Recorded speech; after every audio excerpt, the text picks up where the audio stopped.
치아 건강 관련 어렵거나 애매한 질문들 백 교수가 답변해드립니다.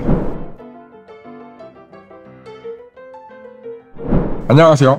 서울 센트리얼 치과병원 병원장 백인규입니다. 안녕하세요. 서울 센트리얼 치과병원 진료팀장 이가영이라고 합니다. 자, 오늘 우리가 이야기 나눌 주제는 어떤 것인가요?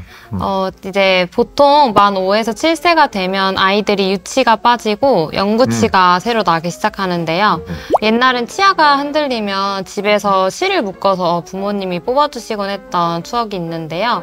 요즘은 영유아 구강검진부터 유치 관리를 위해 치과를 주기적으로 다니시는 부모님들이 많아져서 치아가 흔들리면 치과에 와서 발치를 많이 하십니다. 그렇죠. 요즘은 좀 옛날과 다르죠. 네. 유치가 빠지기 시작하는 초기에 치과에 오셔가지고 유치도 빼고 겸사겸사 검진도 이렇게 하시면서 뼈 안에는 영구치들은 잘 나오고 있는지 이런 상태도 함께 확인하신 경우가 참 많죠. 네, 그런데 단순히 치아를 적기에 안전하게 발치하는 것 외에도 치과에서 미리 검진을 해보는 것이 중요한 이유가 또 있는데요.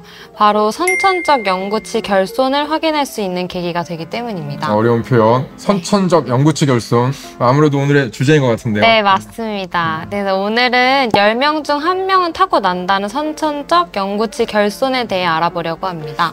10명 중 1명, 10% 정도, 상당히 많은 비율인데 네. 정상적인 영구치는 유치의 뿌리 아래에서 자라다가 네. 유치의 뿌리를 녹이면서 유치가 흔들리게 만들고 유치가 딱 이제 빠져버리면은 그 자리에 이렇게 딱 올라와서 이제 평생 동안 일을 하는 거죠. 네. 근데 가끔 영구치가 정상적으로 발달하지 않는 경우들을 볼 수가 있어요. 이렇게 영구치가 없는 상태를 영구치 결손 또는 무치아증 이렇게 이야기합니다. 영구치 결손, 이러한 증상이 나타난 이유는 무엇인가요? 우리가 보통 뭐 건강에 관한 문제들을 보면은 주요 원인으로 뭐 유전적 요인 또 뭐 환경적 요인 이렇게 얘기하는데 영구치 결손도 마찬가지입니다. 근데 영구치 결손은 일단 유전적 요인이 조금 큰 것 같아요.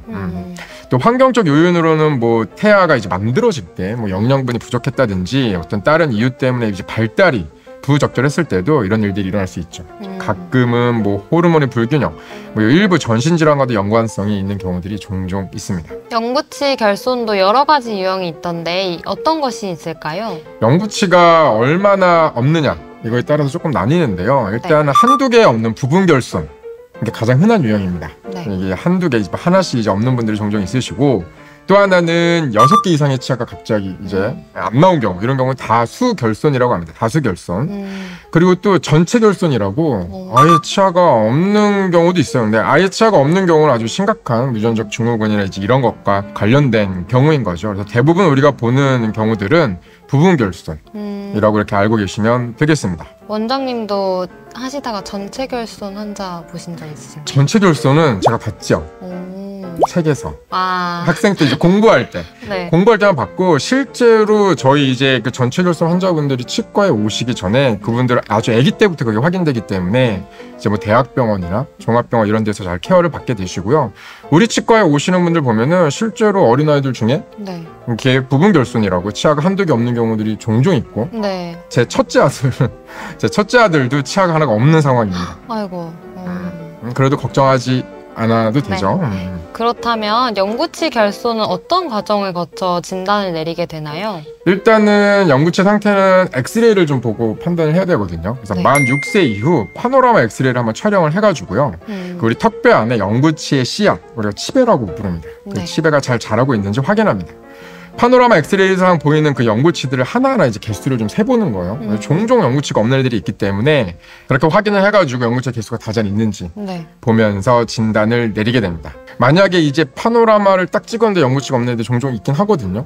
그럴 때에는요, 일단 어렸을 때 뭘 이렇게 공격적으로 치료를 하기보다는 최대한 그 유치가 유치가 오래 쓸 수 있도록 유치를 잘 관리하고 사용하는 것이 최선이겠습니다. 이래서 정기검진이 정말 중요한 거군요. 그렇죠. 이걸 알아야지 딱 보죠. 왜냐면 우리들이 이제 유치가 좀 썩을 때, 아이 뭐 어차피 빠질 치아니까 뭐 좀 이따가 치과 가지, 우리 이런 얘기 하잖아요.